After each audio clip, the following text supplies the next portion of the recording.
ଆସନ୍ତୁ ତାହେଲେ ବର୍ତ୍ତମାନ ଆମେ ଈଶ୍ୱରଙ୍କର ବାକ୍ୟ ମଧ୍ୟକୁ ଯିବା। ଆଜି ଆମେ କଲସୀୟ ପ୍ରଥମ ପର୍ବର 16 ପଦରୁ ଆରମ୍ଭ କରି 23 ପଦ ପର୍ଯ୍ୟନ୍ତ ଅଧ୍ୟୟନ କରିବା ନିମନ୍ତେ ଯିବା। ଏଠାରେ ମୁଁ ଆପଣଙ୍କୁ ସ୍ମରଣ କରାଇ ଦେବାକୁ ଚାହେଁ ଯେ ଗତ ଆଲୋଚନାରେ ଆମେ ଖ୍ରୀଷ୍ଟଙ୍କ ବ୍ୟକ୍ତିତ୍ୱ ସମ୍ପର୍କରେ କିଛି ଆଲୋଚନା କରିଥିଲୁ। ସେ ଅଦୃଶ୍ୟ ଈଶ୍ୱରଙ୍କ ପ୍ରତିମୂର୍ତ୍ତି, ସମସ୍ତ ସୃଷ୍ଟିର ପ୍ରଥମଜାତ ବୋଲି ଆମେ ଲକ୍ଷ୍ୟ କରିଥିଲୁ। କିନ୍ତୁ ଆଜି ଆମେ ତାହାଙ୍କର ବ୍ୟକ୍ତିତ୍ୱ ନେଇ ଆଉ କେତେକ ବିଷୟ ଲକ୍ଷ୍ୟ କରିବାକୁ ଯିବା। ଦେଖନ୍ତୁ 16 ପଦରେ ଏହିପରି ଲେଖା ଅଛି, କାରଣ ଦୃଶ୍ୟ ଓ ଅଦୃଶ୍ୟ, ସ୍ୱର୍ଗରେ ଓ ପୃଥିବୀରେ ସମସ୍ତ ବିଷୟ ତାହାଙ୍କ ଦ୍ୱାରା ସୃଷ୍ଟ ହେଲା। ସିଂହାସନ କି ପ୍ରଭୃତ୍ୱ କି ଆଧିପତ୍ୟ କି କର୍ତ୍ତାପଣ ସମସ୍ତ ତାହାଙ୍କ ଦ୍ୱାରା ଓ ତାହାଙ୍କ ନିମନ୍ତେ ସୃଷ୍ଟ ହୋଇଅଛି। ବର୍ତ୍ତମାନ ଆମେ ପ୍ରଭୁ ଯୀଶୁଖ୍ରୀଷ୍ଟଙ୍କ ବିଷୟ ନେଇ ପରବର୍ତ୍ତୀ ଆଉ ଦୁଇଟି ଉକ୍ତିକୁ ଲକ୍ଷ୍ୟ କରିବାକୁ ପାରୁ। ଲେଖା ଅଛି, ତାହାଙ୍କ ଦ୍ୱାରା ସମସ୍ତ ବିଷୟ ସୃଷ୍ଟ ହେଲା। ଏହା ହେଉଛି ତୃତୀୟ ଉକ୍ତି। ଯଦି ତାହାଙ୍କ ଦ୍ୱାରା ସମସ୍ତ ବିଷୟ ସୃଷ୍ଟି ହେଲା, ତାହେଲେ ଏଥିରୁ ଜଣାଯାଏ ଯେ ସେ ହେଉଛନ୍ତି ସବୁର ସୃଷ୍ଟିକର୍ତ୍ତା। ମାତ୍ର ସୃଷ୍ଟ ପ୍ରାଣୀ ନୁହନ୍ତି, ସେ ସମସ୍ତ ସୃଷ୍ଟିର ପ୍ରଥମଜାତ। ଏଇ ଯେଉଁ ଉକ୍ତି ପ୍ରକାଶ କରାଯାଇଅଛି, ତାହାର ଅର୍ଥ ନୁହେଁ ଯେ ସେ ସମସ୍ତ ସୃଷ୍ଟିର ପୂର୍ବରୁ ସୃଷ୍ଟ ହୋଇଥିଲେ, ମାତ୍ର ସମସ୍ତ ସୃଷ୍ଟିର ପୂର୍ବରୁ ସେ ଥିଲେ। ଏହା ତାହାଙ୍କର ସୃଷ୍ଟିକୁ ନୁହେଁ, ମାତ୍ର ସ୍ଥିତିକୁ ପ୍ରକାଶ କରେ। ସେ ହେଉଛନ୍ତି ଜଣେ ଯିଏକି ସମସ୍ତ ବିଷୟ ସୃଷ୍ଟି କଲେ। ମାତ୍ର ଏଠାରେ ଆମେ ଦୁଇ ପ୍ରକାରର ସୃଷ୍ଟିକୁ ଲକ୍ଷ୍ୟ କରିବାକୁ ପାରୁ, ଦୃଶ୍ୟ ଓ ଅଦୃଶ୍ୟ। ଏଠାରେ ଏକ କୌତୁହଳର ବିଷୟ ଲକ୍ଷ୍ୟ କରିବାକୁ ପାରିବେ ଯେ ସେ ଆତ୍ମିକ ବାର୍ତ୍ତାବାହକମାନଙ୍କ ମଧ୍ୟରେ ଭିନ୍ନ ଭିନ୍ନ ସ୍ତରରେ ସେମାନଙ୍କର ସ୍ଥିତିକୁ ପ୍ରକାଶ କରନ୍ତି। ସିଂହାସନ କି ପ୍ରଭୁତ୍ୱ କି ଆଧିପତ୍ୟ କି କର୍ତ୍ତାପଣ। ଦେଖନ୍ତୁ, ସେହି ସ୍ୱର୍ଗୀୟ ଦୂତଗଣଙ୍କ ମଧ୍ୟରେ ମଧ୍ୟ ଭିନ୍ନ ଭିନ୍ନ ସ୍ଥିତି ତଥା ସ୍ତର ରହିଅଛି। ଧର୍ମଶାସ୍ତ୍ରର ଅନ୍ୟାନ୍ୟ ଅଂଶରେ ଆମେ ଏହି ସ୍ୱର୍ଗୀୟ ଦୂତବାହିନୀମାନଙ୍କ ସମ୍ବନ୍ଧରେ କିଛି ଜ୍ଞାନ ପ୍ରାପ୍ତ ହେଉ। ଏମାନଙ୍କ ମଧ୍ୟରେ କିରୁବଗଣ ଏକ ଶ୍ରେଣୀର। ଏମାନେ ପକ୍ଷ ବିଶିଷ୍ଟ ଓ ଈଶ୍ୱରଙ୍କ ସିଂହାସନର ଚତୁଃପାର୍ଶ୍ୱରେ ଥାଇ ନୀରବରେ ତାହାଙ୍କର ଉପାସନା ଓ ପ୍ରଶଂସା କରନ୍ତି। ଦ୍ୱିତୀୟରେ ସରାଫଗଣ, ଏମାନେ 6 ପକ୍ଷ ବିଶିଷ୍ଟ ଓ ଏମାନେ ମଧ୍ୟ ଈଶ୍ୱରଙ୍କ ସିଂହାସନର ଚତୁଃପାର୍ଶ୍ୱରେ ଥାଇ ମୁଖ ଖୋଲି ତାହାଙ୍କର ପ୍ରଶଂସା କରନ୍ତି।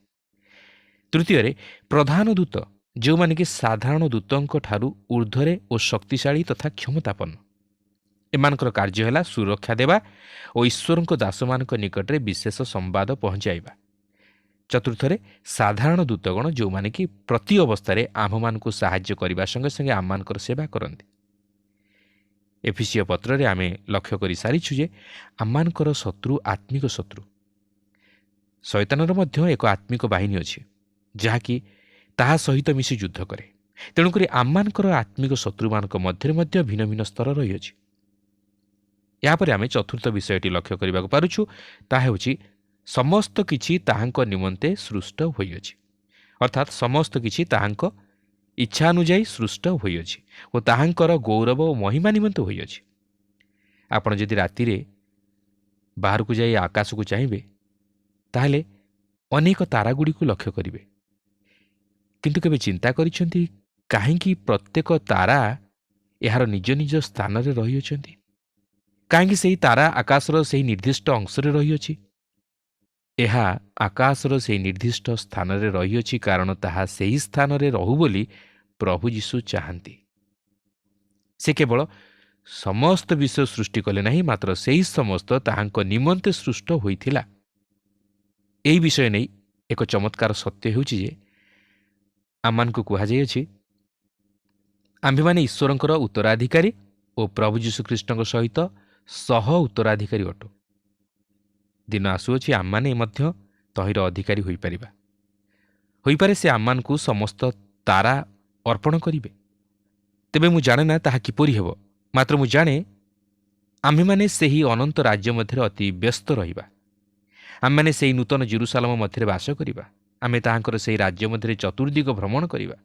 ଆମମାନେ ଆଉ ଏକ ନଷ୍ଟକଳ୍ପ ଶରୀର ଧାରଣ କରିବା ନାହିଁ, ମାତ୍ର ଏକ ନୂତନ ଗୌରବମୟ ଶରୀର ଧାରଣ କରିବା, ଯାହାକି ଏହି ଜଗତର ମାଧ୍ୟାକର୍ଷଣ ଶକ୍ତିଠାରୁ ମୁକ୍ତ ହେବ। ସେ ଆମମାନଙ୍କୁ ତାହାଙ୍କ ସେହି ରାଜ୍ୟର ଅଂଶ ଦାନ କରିବେ। ଆମମାନେ ଦିନେ ତହିଁରେ ପ୍ରବେଶ କରିବାକୁ ଯାଉଅଛୁ। ଆମମାନଙ୍କ ନିମନ୍ତେ ସେହି ଉତ୍ତରାଧିକାର ପ୍ରସ୍ତୁତ ହୋଇ ରହିଅଛି। ଆମେ ପ୍ରତ୍ୟେକ ସେହି ବିଷୟ ନେଇ ଅତି ଆଶ୍ଚର୍ଯ୍ୟ ହେଉଛେ ଯେତେବେଳେ ଆମେ ସେହି ଅନନ୍ତ ରାଜ୍ୟରେ ଈଶ୍ୱରଙ୍କ ସହିତ ରହିବା, ସେତେବେଳେ ଏହା କିପରି ହେବ।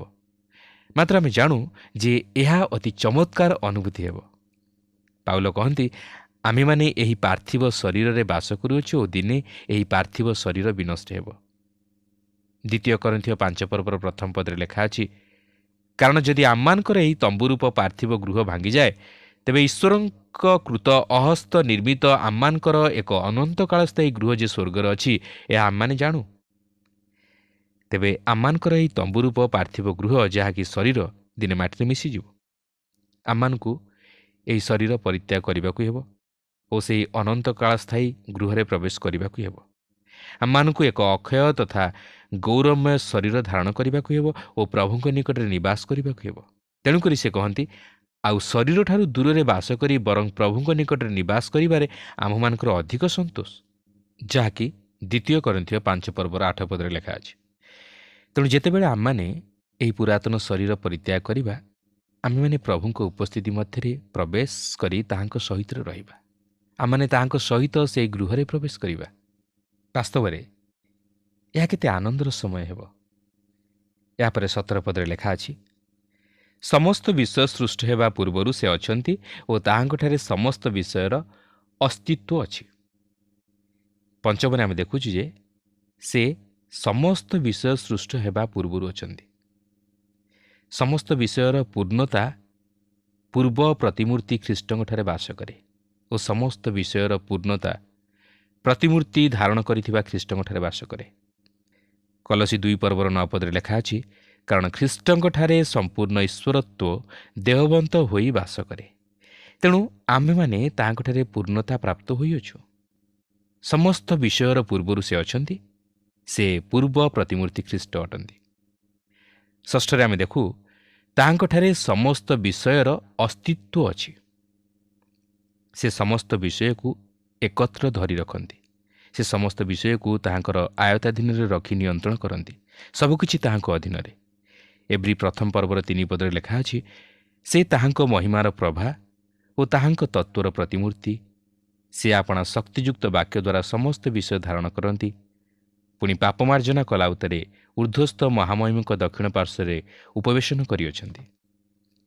ବାସ୍ତବରେ ସେ ଜଣେ ଚମତ୍କାର ବ୍ୟକ୍ତି, ଗୌରବମୟ ଖ୍ରୀଷ୍ଟ। 18 ଲେଖା ଅଛି, ଆଉ ସେ ମଣ୍ଡଳୀ ରୂପ ଶରୀରର ମସ୍ତକ ସ୍ୱରୂପ, ସେ ଆଦି ମୃତମାନଙ୍କ ମଧ୍ୟରୁ ପ୍ରଥମ ଜାତ, ଯେପରି ସମସ୍ତ ବିଷୟରେ ସେ ଅଗ୍ରଗଣ୍ୟ ହୁଅନ୍ତି। 7 ଆମେ ଦେଖୁଛୁ ଯେ ସେ ମଣ୍ଡଳୀ ରୂପ ଶରୀରର ମସ୍ତକ ସ୍ୱରୂପ। ଏହା ହିଁ ହେଉଛି ଏହି କଲୋସୀ ପତ୍ରର ମୁଖ୍ୟ ବିଷୟବସ୍ତୁ। ଖ୍ରୀଷ୍ଟ ହେଉଛନ୍ତି ମଣ୍ଡଳୀର ମସ୍ତକ, ଯାହାକି ଏଫିସିୟ ଓ ଫିଲିପିୟ ପତ୍ର ମଧ୍ୟରେ ଏକ ଯୋଗାଯୋଗ ରକ୍ଷା କରେ। କାରଣ ଏଫିସି ପତ୍ରରେ ମଣ୍ଡଳୀ ହେଉଛି ଖ୍ରୀଷ୍ଟଙ୍କ ଶରୀର, ଏହାରି ଉପରେ ଗୁରୁତ୍ୱ ଆରୋପ କରାଯାଇଅଛି ଓ ଫିଲିପିୟ ପତ୍ରରେ ମଣ୍ଡଳୀର ଅନୁଭୂତି ଉପରେ ଗୁରୁତ୍ୱ ପ୍ରଦାନ କରାଯାଇଅଛି, ଯାହାକି ଏହି ଜଗତରେ ମଣ୍ଡଳୀର କାର୍ଯ୍ୟକଳାପକୁ ପ୍ରକାଶ କରେ। ଲେଖା ଅଛି, ସେ ମୃତମାନଙ୍କ ମଧ୍ୟରୁ ପ୍ରଥମ ଜାତ। ଆପଣ ଜାଣନ୍ତି, ଏହି ଜଗତରେ କେବଳ ଜଣେ ମନୁଷ୍ୟ ଯିଏକି ଗୌରବମୟ ଶରୀରରେ ମୃତ୍ୟୁକୁ ଜୟ କରି ଉଠିଥିଲେ। ସେ କିଏ? ସେ ହେଉଛନ୍ତି ପ୍ରଭୁ ଯୀଶୁଖ୍ରୀଷ୍ଟ। ଓ ଯେଉଁମାନେ ତାଙ୍କଠାରେ ଥାଇ ମରିଥିବେ, ସେମାନେ ମଧ୍ୟ ତାହାଙ୍କ ଦ୍ୱିତୀୟ ଆଗମନରେ ତାହାଙ୍କ ସହ ମିଳିତ ହେବା ପାଇଁ ମୃତ୍ୟୁରୁ ପୁନରୁତ୍ଥିତ ହେବେ। 1 କରିନ୍ଥୀୟ 15:42 ଲେଖା ଅଛି, ମୃତମାନଙ୍କର ପୁନରୁତ୍ଥାନ ମଧ୍ୟ ସେହି ପ୍ରକାର। କ୍ଷୟରେ ବୁଣାଯାଏ, ଅକ୍ଷୟ ହୋଇ ଉତ୍ଥିତ ହୁଏ। ଅନାଦରରେ ବୁଣାଯାଏ, ଗୌରବାନ୍ୱିତ ହୋଇ ଉତ୍ଥିତ ହୁଏ। କେବଳ ସେତିକି ନୁହେଁ, ସେ ଯେପରି ଆମ୍ଭେମାନେ ମଧ୍ୟ ସେହିପରି ହେବା, ଯାହାକି 1 ଯୋହନ 3:2 ଲେଖା ଅଛି। ହେ ପ୍ରିୟମାନେ, ବର୍ତ୍ତମାନ ଆମ୍ଭେମାନେ ଈଶ୍ୱରଙ୍କ ସନ୍ତାନ ଅଟୁ, ଆଉ ଆମ୍ଭେମାନେ କ'ଣ ହେବା ତାହା ଏପର୍ଯ୍ୟନ୍ତ ପ୍ରକାଶିତ ହୋଇନାହିଁ। ଆମ୍ଭେମାନେ ଜାଣୁ ଯେ ସେ ଯେତେବେଳେ ପ୍ରକାଶିତ ହେବେ, ସେତେବେଳେ ଆମ୍ଭେମାନେ ତାହାଙ୍କ ସଦୃଶ ହେବା, କାରଣ ସେ ଯେପରି ଆମ୍ଭେମାନେ ସେହିପରି ତାହାଙ୍କୁ ଦର୍ଶନ କରିବା। ଏହାପରେ 8 ଯେପରି ସେ ସମସ୍ତ ବିଷୟରେ ଅଗ୍ରଗଣ୍ୟ ହୁଅନ୍ତି। ଏହାଠାରୁ ବଳି ଅଧିକ ଚମତ୍କାର ବିଷୟ କ'ଣ ଥାଇପାରେ? ଈଶ୍ୱରଙ୍କ ଇଚ୍ଛା ଯେପରି ତାହାଙ୍କ ସୃଷ୍ଟିର ସମସ୍ତ ବିଷୟ ଖ୍ରୀଷ୍ଟଙ୍କ ଇଚ୍ଛା ଅନୁଯାୟୀ ପରିଚାଳିତ ହୁଏ, ଖ୍ରୀଷ୍ଟଙ୍କର ବଶୀଭୂତ ହୁଏ। ଈଶ୍ୱର ଆଜି ସେହି ଗୋଟିଏ ଲକ୍ଷ୍ୟ ନେଇ ବିନା ଦ୍ୱିଧାରେ ଆଗେଇ ଚାଲିଛନ୍ତି ଓ ତାହାଙ୍କର କାର୍ଯ୍ୟ ସାଧନ କରୁଅଛନ୍ତି। ତାହା ହେଉଛି ଯେ ସେ ଖ୍ରୀଷ୍ଟଙ୍କୁ ଏହି ଜଗତର ସିଂହାସନ ଉପରେ ପ୍ରତିଷ୍ଠିତ କରାଇବେ, ଯାହାକି ଆଜି ମଧ୍ୟ ଈଶ୍ୱରଙ୍କ ବିରୁଦ୍ଧରେ ବିଦ୍ରୋହର ମନୋଭାବ ପୋଷଣ କରେ। ପ୍ରିୟ ବନ୍ଧୁ, ସେହି ପ୍ରଭୁ ଯୀଶୁଖ୍ରୀଷ୍ଟ ଏହି ଜଗତକୁ ଜୟ କରିଅଛନ୍ତି ଓ ସେ ଏହି ଜଗତରେ ତାହାଙ୍କର ରାଜ୍ୟ ପ୍ରତିଷ୍ଠା କରିବା ନିମନ୍ତେ ଆଗମନ କରୁଅଛନ୍ତି। 19 ପଦରେ ଲେଖା ଅଛି, କାରଣ ଈଶ୍ୱରଙ୍କର ସନ୍ତୋଷ ହେଲା ଯେ ତାହାଙ୍କଠାରେ ସମସ୍ତ ପୂର୍ଣ୍ଣତା ବାସ କରିବ। ଏହା ହେଉଛି ନବମ ବିଷୟ। ତାହାଙ୍କଠାରେ ଈଶ୍ୱରଙ୍କର ପୂର୍ଣ୍ଣତା ବାସ କରେ। ସେ ଏହି ଜଗତରେ ଯଦିଓ ଜଣେ ମନୁଷ୍ୟ ପରି ମନୁଷ୍ୟ ଥିଲେ, ମାତ୍ର ସେ ମଧ୍ୟ ଈଶ୍ୱର ପରି ଈଶ୍ୱର ଥିଲେ। ସେ ସମ୍ପୂର୍ଣ୍ଣ ମନୁଷ୍ୟ ଥିଲେ ଓ ସମ୍ପୂର୍ଣ୍ଣ ଈଶ୍ୱର ମଧ୍ୟ ଥିଲେ ଓ ସେ ଆଜି ମଧ୍ୟ ଜୀବିତ ଅଟନ୍ତି ଓ ଈଶ୍ୱରଙ୍କ ସିଂହାସନର ଦକ୍ଷିଣ ପାର୍ଶ୍ୱରେ ଉପବେଶନ କରିଅଛନ୍ତି। ଆମମାନଙ୍କ ନିମନ୍ତେ ନିତ୍ୟ ନିବେଦନ କରନ୍ତି। ଆସନ୍ତୁ ବର୍ତ୍ତମାନ ପାପୀମାନଙ୍କ ନିମନ୍ତେ ଖ୍ରୀଷ୍ଟଙ୍କର ପ୍ରକୃତ କାର୍ଯ୍ୟକୁ ଲକ୍ଷ୍ୟ କରିବାକୁ ଯିବା। ପ୍ରଥମ ପର୍ବର 20 ପଦରେ ଏହିପରି ଲେଖା ଅଛି, ପୁଣି ତାହାଙ୍କ କୃଷର ରକ୍ତରେ ସେ ଶାନ୍ତି ସ୍ଥାପନ କରି ତାହାଙ୍କ ଦ୍ୱାରା ଆପଣା ସହିତ ସମସ୍ତର ମିଳନ କରନ୍ତି। ହଁ, ତାହାଙ୍କ ଦ୍ୱାରା ପୃଥିବୀ ବା ସ୍ୱର୍ଗରେ ସ୍ଥିତ ସମସ୍ତ ବିଷୟର ମିଳନ କରନ୍ତି। ପୁଣି ତାହାଙ୍କ କୃଷର ରକ୍ତରେ ସେ ଶାନ୍ତି ସ୍ଥାପନ କରି, ଏହାର ଅର୍ଥ ଆପଣଙ୍କର ପାପ ନିମନ୍ତେ ଓ ମୋ ପାପ ନିମନ୍ତେ ସେ ତାହାଙ୍କର ସେହି ପବିତ୍ର ରକ୍ତ ମୂଲ୍ୟ ସ୍ୱରୂପ ଦେଇ ଈଶ୍ୱର ଓ ପାପୀ ମଧ୍ୟରେ ଏକ ଶାନ୍ତି ସ୍ଥାପନ କରିଅଛନ୍ତି। ସେହି ଖ୍ରୀଷ୍ଟଙ୍କଠାରେ ଶାନ୍ତି ସ୍ଥାପନ କରାଯାଇଅଛି। ଈଶ୍ୱର ଆଜି ଆମମାନଙ୍କୁ କହନ୍ତି, ଯଦି ଆଜି ତୁମେମାନେ ମୋ ନିକଟକୁ ଫେର, ତାହେଲେ ତୁମେମାନେ ସେହି ଖ୍ରୀଷ୍ଟଙ୍କଠାରେ ଶାନ୍ତି ପାଇପାରିବ। ଏହା ହିଁ ପ୍ରେରିତ ପାଉଲ ରୋମିଓ 5 ପର୍ବର ପ୍ରଥମ ପଦରେ ପ୍ରକାଶ କରନ୍ତି। ଅତଏବ ବିଶ୍ୱାସ ଦ୍ୱାରା ଧାର୍ମିକ ଗଣିତ ହେବାରୁ ଆମ୍ଭେମାନେ ଆମ୍ଭମାନଙ୍କ ପ୍ରଭୁ ଯୀଶୁଖ୍ରୀଷ୍ଟଙ୍କ ଦ୍ୱାରା ଈଶ୍ୱରଙ୍କ ସହିତ ଶାନ୍ତିରେ ଅଛୁ। ଖ୍ରୀଷ୍ଟଙ୍କର କୃଷୀୟ ରକ୍ତରେ ସେହି ଶାନ୍ତି ପ୍ରତିଷ୍ଠିତ ହୋଇଅଛି, କାରଣ ସେହି ରକ୍ତରେ ପାପର ପ୍ରାୟଶ୍ଚିତ ହୋଇଅଛି ଓ ପାପର ସମସ୍ୟା ସମାଧାନ ହୋଇଅଛି ଓ ଈଶ୍ୱରଙ୍କ ସହିତ ଆମମାନଙ୍କର ସହଭାଗିତା ସ୍ଥାପିତ ହୋଇଅଛି। ଲେଖା ଅଛି, ତାହାଙ୍କ ଦ୍ୱାରା ଆପଣା ସହିତ ସମସ୍ତର ମିଳନ କରନ୍ତି। ଈଶ୍ୱର କହନ୍ତି, ମୁଁ ତୁମମାନଙ୍କ ସହିତ ମିଳିତ ହୋଇଅଛି। ବର୍ତ୍ତମାନ ତୁମେ କ'ଣ ମୋ ସହିତ ମିଳିତ ହେବ କି? ସେ ଆଜି ଆମମାନଙ୍କ ସହିତ ମିଳିତ ହୋଇଅଛନ୍ତି, ମାତ୍ର ଆମ୍ଭେମାନେ ତାହାଙ୍କ ସହିତ ମିଳିତ ହେବା ନିମନ୍ତେ ନିଷ୍ପତ୍ତି ନେବା ଉଚିତ। ସେ ଆମମାନଙ୍କ ନିମନ୍ତେ ସେହି ମିଳନର ପଥ ପରିଷ୍କାର କରିଦେଇଛନ୍ତି, ମାତ୍ର ଆମମାନଙ୍କୁ ସେହି ପଥରେ ଯିବାକୁ ଅଛି। ପାଉଲ ଏହି ବିଷୟକୁ 2 କରିନ୍ଥିୟ 5 ପର୍ବର 18-20 ପଦ ମଧ୍ୟରେ ଅତି ସ୍ପଷ୍ଟ କରିଦିଅନ୍ତି। କିନ୍ତୁ ସମସ୍ତ ବିଷୟ ଈଶ୍ୱରଙ୍କଠାରୁ ହୋଇଅଛି। ସେ ଖ୍ରୀଷ୍ଟଙ୍କ ଦ୍ୱାରା ଆପଣା ସହିତ ଆମମାନଙ୍କୁ ସମ୍ମିଳିତ କରିଅଛନ୍ତି ଓ ସେହି ମିଳନର ସେବକ ପଦ ଆମମାନଙ୍କୁ ଦେଇଅଛନ୍ତି। ସେହି ମିଳନର ବାକ୍ୟ ଏହି, ଈଶ୍ୱର ଖ୍ରୀଷ୍ଟଙ୍କଠାରେ ଜଗତକୁ ଆପଣା ସହିତ ସମ୍ମିଳିତ କରୁଥିଲେ। ସେ ଜଗତବାସୀଙ୍କର ଅପରାଧ ଗଣନା ନ କରି ସେହି ସମ୍ମିଳନର ବାକ୍ୟ ଆମମାନଙ୍କ ନିକଟରେ ସମର୍ପଣ କରିଅଛନ୍ତି। ଅତଏବ ଈଶ୍ୱର ଆମମାନଙ୍କ ଦ୍ୱାରା ଆହ୍ୱାନ କରୁଥିବାରୁ ଆମ୍ଭେମାନେ ଖ୍ରୀଷ୍ଟଙ୍କ ପକ୍ଷରେ ରାଜଦୂତର କର୍ମ କରୁଅଛୁ। ଖ୍ରୀଷ୍ଟଙ୍କ ପକ୍ଷରୁ ଆମମାନେ ନିବେଦନ କରୁଅଛୁ, ତୁମେମାନେ ଈଶ୍ୱରଙ୍କ ସହିତ ସମ୍ମିଳିତ ହୁଅ। ଲେଖା ଅଛି, ତାହାଙ୍କ ଦ୍ୱାରା ଆପଣା ସହିତ ସମସ୍ତର ମିଳନ କରନ୍ତି। ତେବେ ଏହାର ଅର୍ଥ ନୁହେଁ ଯେ ସମସ୍ତେ ଉଦ୍ଧାରପ୍ରାପ୍ତ ହେବାକୁ ଯାଉଅଛନ୍ତି, କାରଣ ଆମେ ଦେଖିବାକୁ ପାରିବା ଯେ ଏହା ସେହି ସମସ୍ତ ବିଷୟ ମଧ୍ୟରେ ସୀମିତ ଯାହାକି ସମ୍ମିଳିତ ହେବାକୁ ଅଛି। ଯେଉଁ ସମସ୍ତ ବିଷୟ ଯାହାକି ସମ୍ମିଳିତ ହେବା ନିମନ୍ତେ ଉଦ୍ଦିଷ୍ଟ ହୋଇପାରେ। ଯଦି ଆମେ ଫିଲିପି 3 ପର୍ବର 8 ପଦଟିକୁ ଲକ୍ଷ୍ୟ କରିବା, ତାହେଲେ ଏହା ଆମକୁ ଏହି ବିଷୟ ବୁଝିବା ନିମନ୍ତେ ସହାୟକ ହେବ, ଯେଉଁଠାରେ ପାଉଲ କହନ୍ତି, ହଁ, ପ୍ରକୃତରେ ମୁଁ ମୋର ପ୍ରଭୁ ଖ୍ରୀଷ୍ଟ ଯୀଶୁଙ୍କ ଜ୍ଞାନର ଉତ୍କୃଷ୍ଟତା ନିମନ୍ତେ ସମସ୍ତ ବିଷୟ କ୍ଷତିଜନକ ବୋଲି ଗଣ୍ୟ କରେ। ତେବେ ଏଠାରେ ସେହି ସମସ୍ତ ବିଷୟ କ'ଣ? ପାଉଲ କ'ଣ ସମଗ୍ର ଜଗତର ବିଷୟକୁ ଏଠାରେ ମିଶାଇ ଦିଅନ୍ତି? ନୁହେଁ। ଏହା ସେହି ସମସ୍ତ ବିଷୟକୁ ପ୍ରକାଶ କରେ ଯାହାକି ପାଉଲଙ୍କୁ ହରେଇବାକୁ ପଡ଼ିଥିଲା। ଏହାର ପୂର୍ବବର୍ତ୍ତୀ ପଦଗୁଡ଼ିକରେ ପାଉଲ ତାଙ୍କର ଜୀବନରେ ଯେଉଁ ସମସ୍ତ ବାହ୍ୟ ଧର୍ମକର୍ମକୁ ଲାଭ ବୋଲି ଭାବୁଥିଲେ, ସେହି ସମସ୍ତର ଏକ ତାଲିକା ପ୍ରଦାନ କରିଅଛନ୍ତି। ଆଉ ସେହି ସମସ୍ତ ବିଷୟକୁ ସେ କ୍ଷତିଜନକ ବୋଲି ଗଣ୍ୟ କରିଥିଲେ ଖ୍ରୀଷ୍ଟଙ୍କୁ ଲାଭ କରିବା ପରେ। ମାତ୍ର ସେପରି କିଛି ବିଷୟ ସେ ହରାଇ ନଥିଲେ ଯାହା ତାହାଙ୍କ ପାଖରେ ନଥିଲା। ତାହାଙ୍କ ଦ୍ୱାରା ପୃଥିବୀ ବା ସ୍ୱର୍ଗରେ ସ୍ଥିତ ସମସ୍ତ ବିଷୟର ମିଳନ କରନ୍ତି। ଏଠାରେ ଆପଣ ଲକ୍ଷ୍ୟ କରିବେ ଯେ ପାଉଲ ସମ୍ମିଳିତ ହେବା ନିମନ୍ତେ ଉଦ୍ଦିଷ୍ଟ ଥିବା ସମସ୍ତ ବିଷୟକୁ ସସୀମ କରିଦିଅନ୍ତି, କାରଣ ସେ ଏଠାରେ ପାତାଳରେ ଥିବା ସମସ୍ତ ବିଷୟକୁ ପ୍ରକାଶ କରନ୍ତି ନାହିଁ।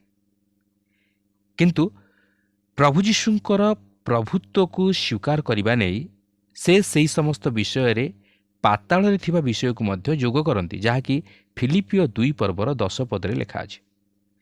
ଯେପରି ସ୍ୱର୍ଗ, ମର୍ତ୍ତ୍ୟ ଓ ପାତାଳରେ ଥିବା ପ୍ରତ୍ୟେକ ଜାନୁ ଯୀଶୁଙ୍କ ନାମରେ ନତ ହେବ, ପୁଣି ପିତା ଈଶ୍ୱରଙ୍କ ଗୌରବ ନିମନ୍ତେ ପ୍ରତ୍ୟେକ ଜିହ୍ୱା ଯୀଶୁଖ୍ରୀଷ୍ଟ ପ୍ରଭୁ ବୋଲି ସ୍ୱୀକାର କରିବ। ତେଣୁ ପାଉଲ ଯଦିଓ ପୃଥିବୀ ବା ସ୍ୱର୍ଗରେ ସ୍ଥିତ ସମସ୍ତ ବିଷୟର ମିଳନ ହେବା ବିଷୟ ନେଇ ପ୍ରକାଶ କରନ୍ତି, ତଥାପି ସେ ସମସ୍ତ ବିଷୟକୁ ସସୀମ କରିଦିଅନ୍ତି, କାରଣ ସେ ପାତାଳରେ ଥିବା ସମସ୍ତ ବିଷୟ ନେଇ କିଛି ପ୍ରକାଶ କରନ୍ତି ନାହିଁ। ଯେହେତୁ ପାତାଳରେ ଥିବା ବିଷୟ ତାହାଙ୍କ ସମ୍ମୁଖରେ ନତ ହେବାକୁ ପଡ଼ିବ, ମାତ୍ର ସେମାନେ ତାହାଙ୍କ ସହିତ ଆଦୌ ସମ୍ମିଳିତ ନୁହନ୍ତି। ଏହି ଜଗତ ହେଉଛି ଏକ ସ୍ଥାନ ଓ ଏହି ଜୀବନ ଯହି ମଧ୍ୟରେ ଆମମାନେ ଈଶ୍ୱରଙ୍କ ସହିତ ମିଳିତ ହେବାକୁ ଅଛି ଓ ଆମମାନେ କେବଳ ସ୍ୱର୍ଗ ନିମନ୍ତେ ଯେ ପ୍ରସ୍ତୁତ କରାଯିବାକୁ ଅଛି ତାହା ନୁହେଁ, ମାତ୍ର ସ୍ୱର୍ଗ ମଧ୍ୟ ଆମମାନଙ୍କୁ ଗ୍ରହଣ କରିବା ନିମନ୍ତେ ପ୍ରସ୍ତୁତ କରାଯିବାକୁ ଅଛି।